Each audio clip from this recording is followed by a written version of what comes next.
Здраво и добре дојде на денешната подкаст епизода во која што ќе зборуваме за најчестите блокади кои што се јавуваат кај луѓето кои што се уште не заработуваат 30.000 евра на годишно ниво, без разлика колку време нивниот бизнис постои, дали се наоѓаат на самиот почеток или работаат повеќе години. Буквално од соработка со повеќе луѓе, со стотици веќе припремачи, точно се воочува и преку разговори, преку прашањата кои што ги поставаат и мислите кои што ги мачат, буквално човек може и да не погледне во резултатите, буквално да знае на кое ниво се наоѓа. Па еве кои се тие најчести блокади кои што ги имаме несвесно, а кога ќе зборуваме за блокади, тоа се всушност верувања кои што ги имаме, а не сме ниту свесни дека ги имаме. Најчесто луѓето велат, или кога ќе направиме коучинг, ќе го пронајдеме изворот на оној проблем, а тоа е во моето семејство никој не е богат, во моето семејство никој не работи предприемништво. Не е добро да заработуваш многу пари кога моите не заработувале толку. Ако работам малку, значи нема да заработам доволно. Следна блокада која што се јавува кај луѓето е исто така, мораш на почеток да се трудиш многу. Ние сме мала фирма. Ние сме на сам почеток, па мора да работиме поевтино. Исто се јавува кај другите клиенти и често дека морам да ги спуштам цените, морам да имам поевтин производ, морам да имам од пиле млеко. И ова се најчесто блокадите кои што ги имаат луѓето и токму додека не ги расчистат овие блокади, буквално каква и одлука да направат, каков и план да зацртаат, едноставно не можат да напредуваат. Зошто е ова важно? Затоа што ние не сме ниту свесни, прво, дека ги имаме овие верувања, а се додека не зборуваме со друга личност, како ментор, тренер, коуч, небитно, за да може да ги слушне, да ги идентификува и да ги отстрани овие верувања, ние никогаш не можеме да напредуваме, дури во одреден момент и да ни се случи напредување, ние повторно ќе се вратиме назад во стагнација. Па еве за само еден пример. Доколку човек нема јасна верувања што се парите, што представуваат парите за него, доколку човек нема навика да штеди, да буџетира, да управува, дали мислиш дека ако добие во одреден момент бинго, наследство, колку од овие луѓе знаеш кои што добиле наследство преку ноќ и на крај го скурцале? Колку луѓе познаваш кои што продале нива, куќи, станови, чуда, ќе купи автомобил, раката на со прозор отворен, дупци, по некое време нема денар, односно се вратил на истата ситуација на кој што бил претходно. Што значи, сите ние, луѓето, имаме термостат во нашата подсвест. Имаме финансиски термостат. Што значи финансиски термостат? Се додека Александар не верува и нема верувања кои што го подржуваат, дека Александар може да заработува 30.000 евра годишно, дека Александар заслужува 100.000 евра годишно, милион или небитно. Александар може и да добие во одреден момент финансискија добивка, но за кратко време ќе ја растори, ќе ја потроши на неважни работи, погрешна кампања, купување на непотребни работи, значи преку ноќ истите средства ние ќе ги снемаме. Истото го имаме и финансиски, имаме исто и термостат, буквално која големина ќе биде на нашата фирма. Имаме и термостат колкав ќе брои нашиот тим. Ако ние имаме верување, не верувај на другите луѓе. Како, не знам, се додека туѓа вошка не те облази, ти не можеш да успееш. Ако сам не сработиш, не можеш да успееш, не можеш да веруваш ако им дадам работа, мора да сгрешат. Младиве се неспособни, никој не е одговорен. Значи, сите овие реченици кои што ги изговорив, представуваат верувања кои што те саботираат и не можеш да растеш. Тоа што ние го изговараме, мислиме дека е сосема нормален еден разговор, кој што ние имаме мислење и се изборуваме секојдневно со луѓето кои што ги познаваме или се наси блиски, и кога ќе споменеш ти, знаеш, луѓево ми се утимот катастрофа, народот нема пари, дека тоа нема никакво значење. Всушност, тоа што го зборуваш, тие реченици кои што ги изговараш, тоа се дефиниции или верувања кои што директно те спречуваат да не заработиш онамо колку што сакаш, да не вработиш толку луѓе колку што сакаш. Што тоа значи? Ако имаме, да речеме, еден компјутер кој што има софтвер, телефонот исто има софтвер. Што се наоѓа во мојот телефон?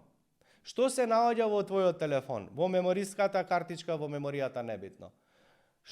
Какви слики јас сум ставил внатре, каква музика или видео јас сум меморирал, кога ќе отварам на телефон и ги побарам, ќе најдам податоци какви јас сум ставил внатре. Што значи тоа? Тоа значи дека и во твојот мозок, во твојата подсвест, какви слики, видеа, текстови, информации, искуства ти си ставил, тоа си ти. Тоа е телефонот. Тоа сум јас. Тоа си ти. Што значи? Кога нашиот телефон блокира? Кога ќе го купиме, има малку апликации, слободна меморија, телефонот работи перфектно. Кликаш, интернет функционира брзо, нема кочење, нема застој. Кога телефонот почнува да блокира? Кога ќе инсталираме, па преинсталирај, па бриши, па апликации, па чуда и прашање на време само кога тој веќе нема да функционира со оној капацитет. Идентично и со тебе. Се додека ја пуниш главата во тебе, со мисли, народ нема пари, не им верувај на луѓето, ако дадам работа мора да сгреши, ако не преконтролирам нема да се заврши, ако ги покачам цените ќе ги изгубам клиентите, ако ја покачам услугата, не можам сега да покачам цена, ние сме на сам почеток, ние сме мала фирма, ние сме млада фирма. Драг мој пријателу, тие мисли кои што ги имаш, тоа е ѓубрето во овој телефон, од слики, од софтвери, од недоинсталирани работи, тоа исто ѓубре го имаш и во твојот мозок. Па сега на компјутерите имаме антивирус, па нели ќе го очистиме тој антивирус. Имавме порано, користевме дефрагментирање кога се боревме за меморија, па ќе го дефрагментираш, па тој компјутер ќе работи до некое време. Овој телефон кога ќе избришеш доволно работи, ќе почне пак да работи добро. Но дали ти се грижиш за твоето ментално ѓубре, дали редовно го чистиш, дали редовно едноставно проверуваш какво ѓубре се насобрало во твојот ум, во твојата подсвест. Што сакам да ти кажам? Она е здрава работа. И кога ќе речат луѓето работам на себе. Работа на себе не е да читаш. Работа на себе не е да ја гледаш оваа подкаст епизода. Работа на себе не е да одиш на тренинзи и едукација. Единствена здрава работа на себе е следно. Кога ги изговорив овие реченици, не им верувај на други луѓе, ако ги покачам цените ќе ги изгубам клиентите, морам да работам затоа што сме млада фирма, морам сега да не идам на одмор да сутепам од работа затоа што сме на почеток, јас не можам и живот и бизнис, сите овие ѓубриња кои што ги има во твојот ум, најпрво да седнеш да ги запишеш, а подоцна да ги решаваш. Како се решаваат наједноставно овие верувања, барем почетни и они кои што не се вкоренети премногу длабоко во тебе, како можеш ти да ги решиш? Само постави си го прашањево. Дали си 100% сигурен дека таа реченица која што си ја запишал е точна? Втора работа, како знаеш дека си дал точен одговор? Ако одговорот ти е да, 100% верувам во ова, вториот одговор ти е контрола за да видиш дали одговорот кој што си го дал е точен, а тоа е следно. Дали постои, познаваш човек, фирма, кој што го нема тој проблем? Дали 100% го имаат сите луѓе истиот проблем? Ако имаш одговор, барем еден, дека е не, тоа значи дека твојот одговор дефинитивно не важи. Како сега ќе го решиш, како ќе го адресираш, како ќе го подобруваш? Така што на почеток правиш селекција на твоите мисли. Еве како да направиш селекција на твоите мисли. Замисли, рековме дека имаме 5 сетила, така. За да не зборуваме сега премногу комплицирано. Замисли дека во твојот мозок имаш една цевка плава и една цевка црвена. Замисли дека во црвената цевка доаѓаат мисли кои што те подржуваат. Јас заслужувам успех, јас придонесувам колку што треба, јас имам се што треба, Имам знаење, имам вештини, имам способности, отворен сум за учење, можем да вработувам колку сакам, имам право да направам фирма и живот каков сакам. Значи мисли кои што те подржуваат.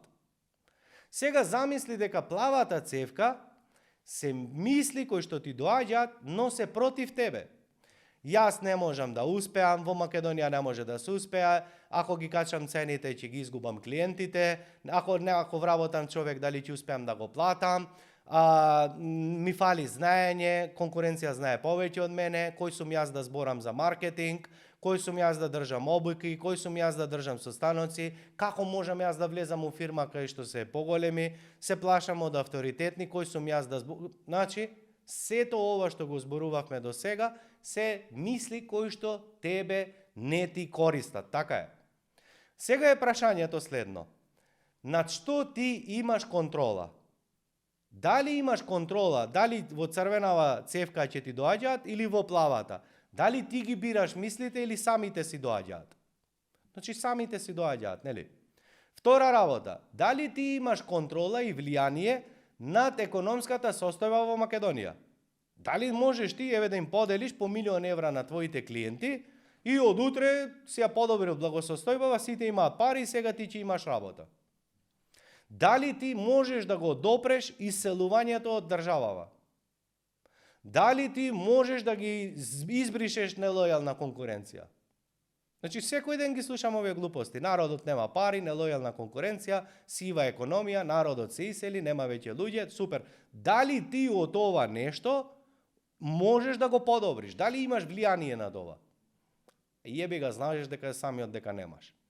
Тогаш над што имаш ти влијание? Токму на овие цевки да им ставиш една славина, исто како за вода. И сам бираш дали ќе ја пуштиш плавата страна или ќе ја пуштиш црвената страна. Тоа се вика ментална детоксикација.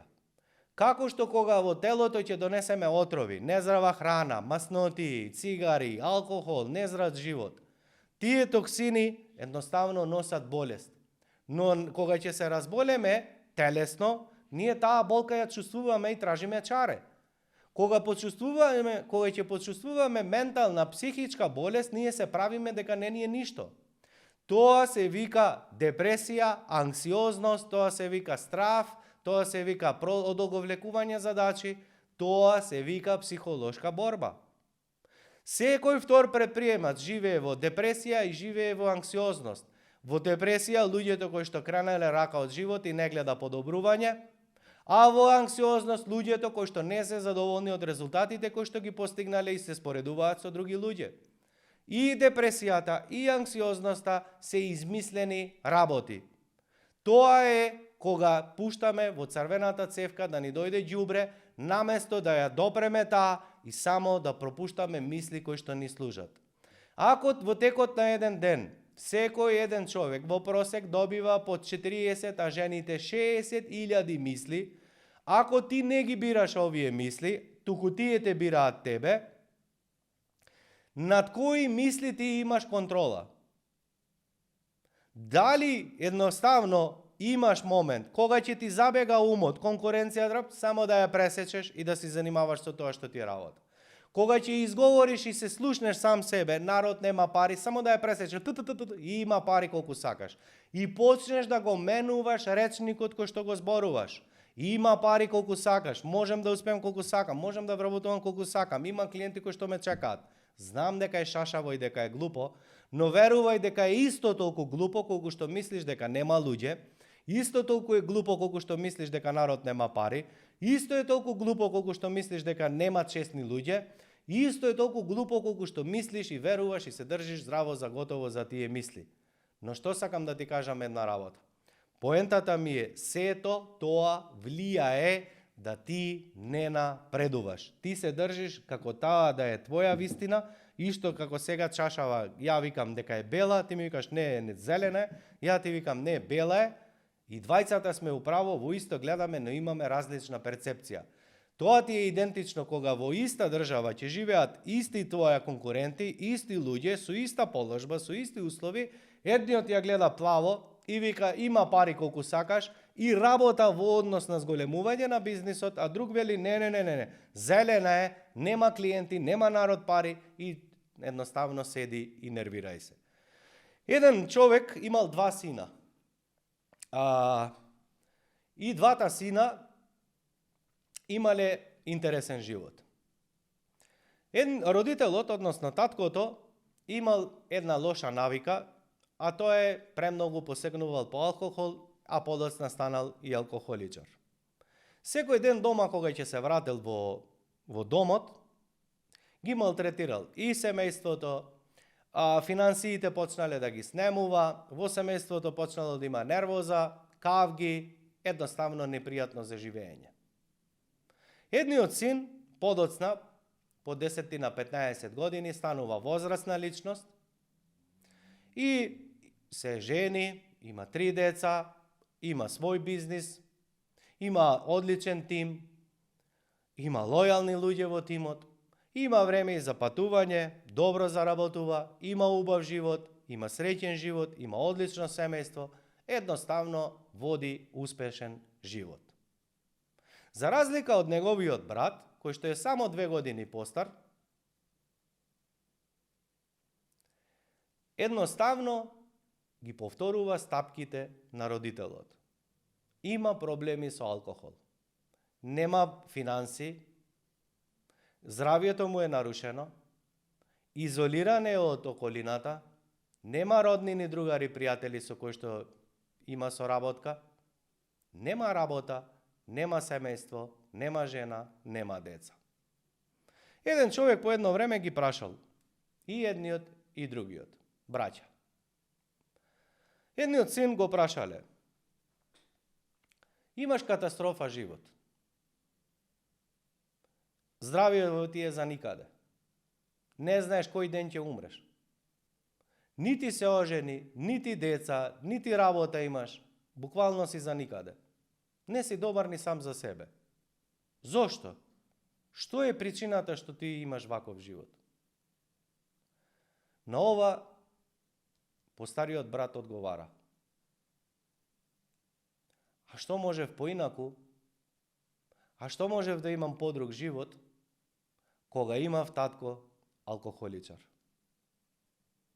Истиот овој човек кој што зборувал со едниот брат го прашува сега другиот.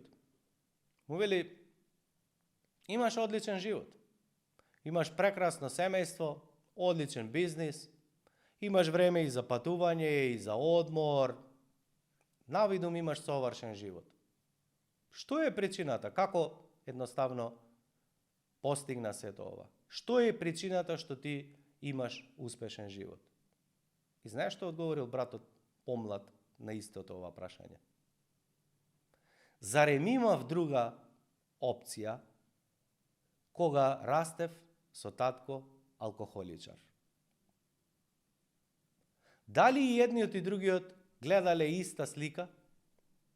Дали и едниот другиот гледале ист човек? Дали и на двајцата истиот тој човек им значи? Дали имале иста болка и едниот и другиот? Дали исто се нервирале и едниот и другиот?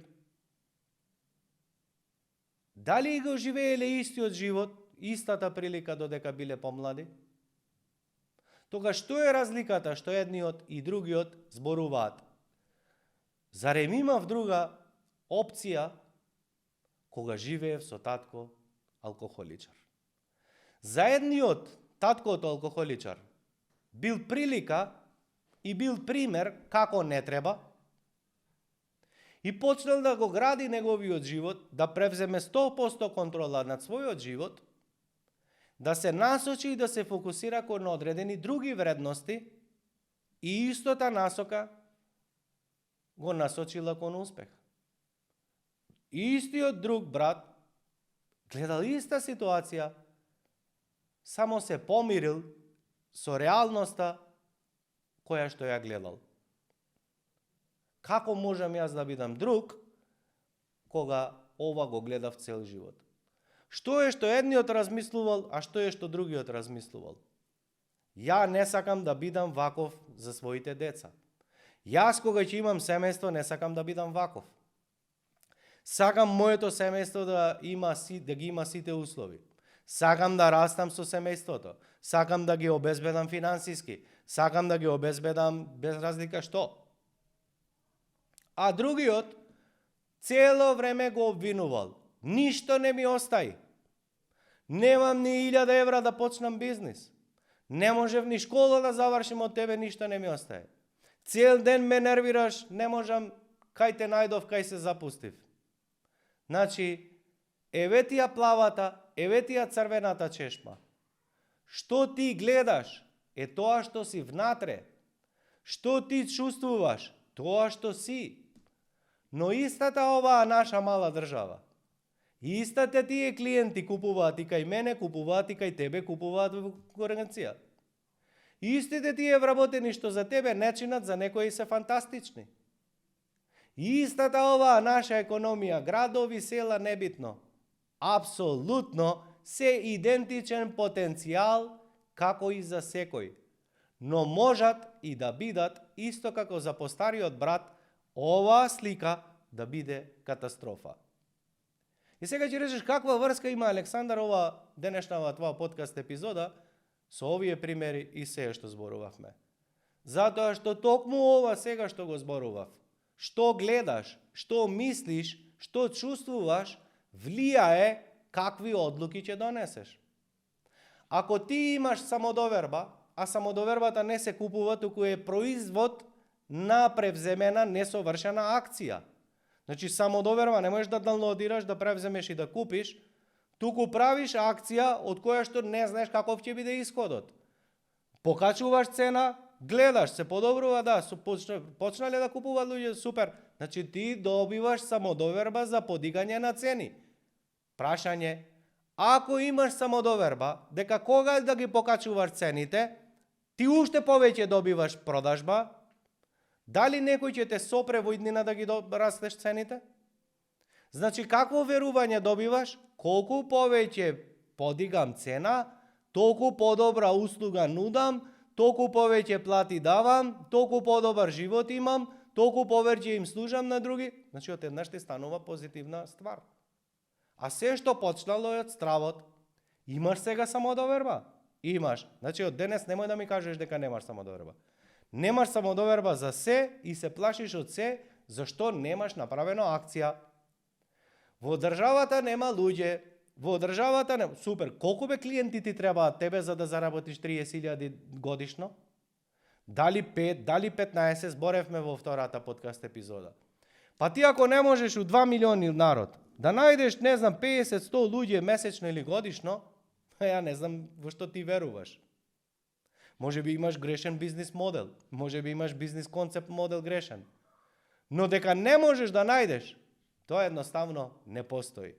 Прашањето е дали ти размислуваш како едниот брат и поставуваш прашања колку клиенти ми се доволно, колкава просечна цена треба да имам и градиш, или викаш други мисли како другиот брат и на крајот сведочиш иста работа. Значи, на равоучение од сето ова што го зборувам. Никој мене не ме цени, никој нема пари, народот се исели, ние сме мала фирма, мора да работам поевтино, ако сум добар ќе купи, како да смислам нов производ, нова услуга, некој што нема, кој сум јас да зборувам, да снимам, сите овие работи кои што сум ги запишал како подсетник, се само ѓубре кое што го имаш во твојот мозок и седе дека не го решиш, едноставно нема успех. Затоа сакам да те поканам, под ова видео доле имаш newsletter пријава, кликни на тој линк за да можеш да се претплатиш на мојата newsletter екипа. Затоа што по завршувањето, а ова е последна епизода, подкаст епизода, и планирам да направам бесплатен тренинг онлайн, но ќе имаат пристап само оние луѓе кои што се претплатени на таа newsletter, да кажеме база. Ќе ти испратам линк и ќе те поканам да дојдеш и да поразговараме, да видиме што ментално ѓубре имаш, што е тоа што си загрижена, што е тоа што те спречува да растеш, што е тоа што те спречува да одбереш една целна група, што е тоа што те спречува да одбереш само еден идеален клиент, што е тоа што те спречува да имаш само една понуда, Што е тоа што те спречува да ги дуплираш цените и гајле да немаш? Што е тоа што те спречува да вработуваш? Што е тоа што те спречува да снимаш маркетинг? Што е тоа што те спречува да водиш едукативен маркетинг? Што е тоа што те спречува да излезеш и да се измешаш со луѓе, да ја зголемиш својата репутација, влијание, нетворкинг, за да можеш да генерираш нови клиенти? Што е тоа што те спречува да имаш нова канцеларија, нов објект, нова што и да е? Значи, сето ова што ти го зборував до сега, позади сето ова, секогаш постои некое верување. Па токму ако сакаш да ги решиме овие верувања и да ги пласираш, пријави се на ньюслетер, пријавата и ќе објавам дополнително кој ден ќе имаме, ќе добиеш линк, ако не си пријавен, жал ми е, тоа ќе биде само за затворена група, бидејќи сакам луѓето кои што ќе бидат таму да бидат отворени, да можат да се зборуваат, нема да се снима, што значи дека нема да се злоупотреби ништо, да можеме да си разговараме како пријатели и ако можам да ти помогнам ќе биде супер, ако не можам да ти помогнам повторно супер, јас ја дадам се од себе, гледај да дадеш и ти од себе. Со ова официјално го завршуваме првиот циклус на цел серијал и ако можеби почнуваш од ова видео, назад не си ги прегледал, те препорачувам да ги се вратиш назад, да ги прегледаш сите подкаст епизоди, но не само да ги прегледаш, туку и да ги запишеш сите интересни работи кои што ти дојдоа на ум, сите предлози кои што ти ги дадов и да се држиш до нив. Ако имаш предрасуди, па да, ова, ама мојот бизнис е специфичен, мојот бизнис е различен, па како да одберам само една група, што значи други веќе ги вратам, ако ги вратам ќе немам пари. Сето тоа е ментално ѓубре и затоа тоа ќе го решаваме буквално на коучинг сесија, оти психологија се решава со коучинг, психотерапија, ментор, а цени, останато се решава со економија, со ментор, значи за економија, а не на крајот да решаваш работи кај што не е место. Се надевам дека овој серијал ќе ти помогне да заработиш 30.000 евра годишно. Доколку овој серијал ти помогне, би сакал да пишеш коментар, да кажеш што е окей, што не е окей. Отворен сум да пишеш и глупости, ако не си задоволен, нешто не ти се допаѓа, дај ми фидбек слободно. И ова е моментот кога ја најавувам дека следен серијал ќе имаме, а тоа е насочен исклучиво за предприемачи кои што заработуваат до 30.000 евра годишно ниво и кои се буквално чекорите како да стигне во една година од 30.000 евра на 100.000 евра годишна добивка. Сето тоа е сосема различно од сето ова што го зборувавме, си бара ново знаење, нови вештини, што е сосема нормално. Кога ова ќе дојде, секако ако си на подкаст или претплатен на мојот YouTube канал, ќе добиеш на време известување без гајле, нема ништо да проследиш. За твој успех те посакувам се најдобро и поздрав од мене.